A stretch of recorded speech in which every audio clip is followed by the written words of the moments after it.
नमस्कार आप सभी को। आप सबका एक बार फिर से स्वागत है हमारे YouTube चैनल पर। आज मैं आपको लूसेंट से भारत के इतिहास का पहला चैप्टर का पार्ट 1 पढ़ाऊंगी। तो ज़्यादा वक्त न लेते हुए शुरू करते हैं।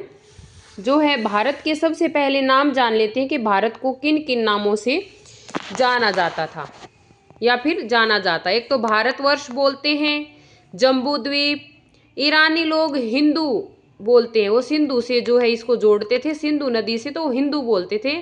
यूनानी जो है इसको इंदे बोलते थे और भारत को हिंदुस्तान बोला जाता है और इंदे से इंडिया बना है।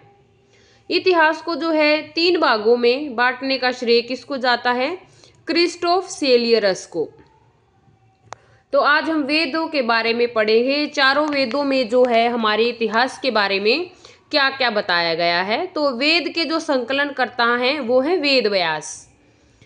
अब हमारे वेद कितने हैं? वेद हमारे 4 हैं, ऋग्वेद, यजुर्वेद, सामवेद और अथर्ववेद। जो सबसे प्राचीन हमारा वेद है वो है ऋग्वेद। और ऋग्वेद के बारे में फटाफट से हम क्वेश्चन कर लेते हैं इंपॉर्टेंट, कि हमें जो जानकारी मिलती है। ऋग्वेद में 10 मंडल हैं, 1028 सूक्त हैं और 10,462 ऋचाएं हैं। ऋचाओं को पढ़ने वाले को होत्री बोलते हैं, ध्यान रखिएगा। ऋग्वेद की ऋचाओं को पढ़ने वाले को होत्री बोलते हैं।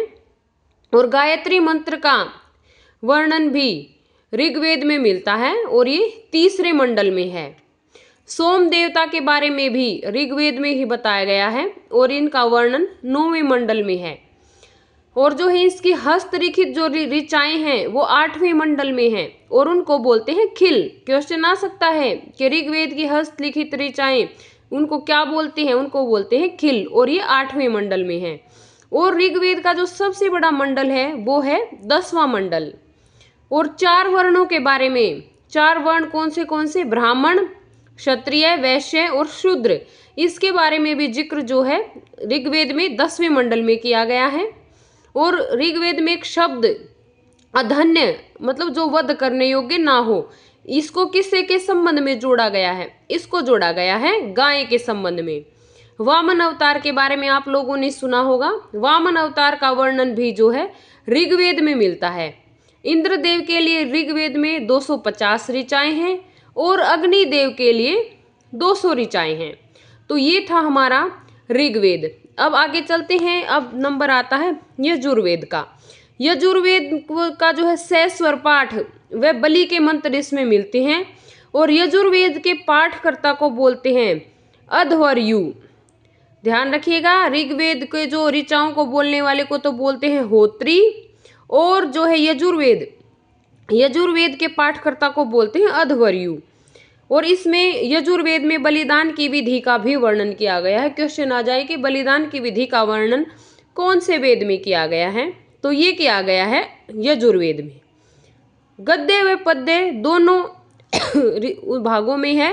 यजुर्वेद में जो है ऋचाएं लिखी गई हैं वो गद्य में भी हैं और पद्य में भी हैं। अब नंबर आते हैं हमारे सामवेद का। सामवेद का में साम का अर्थ होता है गायन, यानी कि जो म्यूजिक की शुरुआत हुई है वो हमारे सामवेद से ही हुई है। और इसमें यज्ञों के अवसर पर गाने वाली जो ऋचाएं हैं वो भी सामवेद में मिलती हैं। और सामवेद के पाठकर्ता को बोलते हैं उद्रात्री। तो देखिए, आपको ध्यान रखना है, तीनों के तीनों जो वेद हैं उनके पाठकर्ताओं को अलग अलग बोलते हैं। जैसे हमने पढ़ा, ऋग्वेद के जो पाठकर्ता थे वो होते हैं होत्री, और यजुर्वेद के जो पाठकर्ता हैं उनको बोलते हैं अर्धवर्यु, और सामवेद के पाठकर्ता को बोलते हैं उद्रात्री। इसमें जो है 1810 सूक्त हैं और भारतीय संगीत का जनक भी जो है सामवेद को ही माना जाता है। लेकिन इसमें जो है ज़्यादा हमारे हिस्ट्री की कुछ ज़्यादा जानकारी इसमें नहीं मिलती है। अब आते हैं अथर्ववेद। अथर्ववेद सबसे बाद का जो है वेद है। तो सबसे पुराना तो वेद हमारा ऋग्वेद है, और जो सबसे नया मतलब लेटेस्ट जो सबसे लास्ट में आया है वो है अथर्ववेद। इसमें जो है 731 मंत्र हैं और पद्य इसमें 6000 हैं। और इस अथर्ववेद में जो है औषधियों का उल्लेख किया गया है। और अथर्ववेद का जो प्रतिनिधि सूक्त है उसका नाम है पृथ्वी सूक्त। ध्यान रखिएगा, अथर्ववेद के प्रतिनिधि सूक्त का नाम है पृथ्वी सूक्त। और जादू टोने के मंत्र भी जो हमारे अथर्ववेद में मिलते हैं। तो क्वेश्चन आ जाए कि जादू टोने के मंत्र कौन से वेद में मिलते हैं, तो भूलिएगा नहीं, जो सबसे लास्ट वाला जो हमारा सबसे लेटेस्ट वेद आया था उसमें है, अथर्ववेद में। और कुरुओं का राजा इसमें किसको बताया गया है, परीक्षित को। और अथर्ववेद को 2 भागों में बांटा गया है, तो शुक्ल शाखा और कृष्ण शाखा। तो ये था हमारा चारों वेदों का ज्ञान, जो हमें इसमें मोस्ट इम्पोर्टेंट जो क्वेश्चन इसमें बनते हैं वो मैंने आपको बताए हैं।